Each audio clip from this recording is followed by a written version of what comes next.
আমি আপনাদেরকে আরেকটা যুক্তি দিতেছি। হতে পারে কোনোদিন সকালে উঠা দেখবেন মসজিদ নাই, হাদিসে আছে।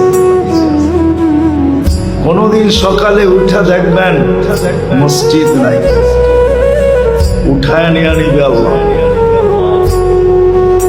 দুনিয়া যখন ধ্বংস করবে এর আগে আল্লাহ মসজিদ উঠায় নিয়ে যাবে। উঠায় সকালে উঠা দেখবে মসজিদ নাই, উঠায় নিয়ে গেছে। কেননা এটা যতদিন থাকবে এটা একটা আধ্যাত্মিক পরিবেশ, এটাও জমিনের ফাউন্ডেশন। মসজিদ গুলা কিয়ামতের আগে উঠায় নিয়ে মুসলমান দেখবে একদিন সকালে উঠা দেখবে কোরআন পড়া আছে কিন্তু একটা অক্ষরও নাই, সব আল্লাহ উঠায় নিয়ে নেবে। তখনই পরিপূর্ণ সিগন্যাল আসবে এখন আমরা ধ্বংস করতে চলছি, যা তৈরি করছি তা ধ্বংস করে দেবে। সত্য এটি।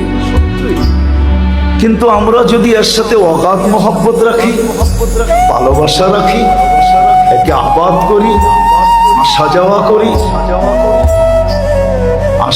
করি, সাহায্য সহানুভূতি দেখাই, তাহলে ইনশাআল্লাহ হতে পারে যত তাড়াতাড়ি উঠা যাওয়ার ইঙ্গিত দেখতেছি তত তাড়াতাড়ি উঠবে না, আরো কিছুদিন আল্লাহ রেখে।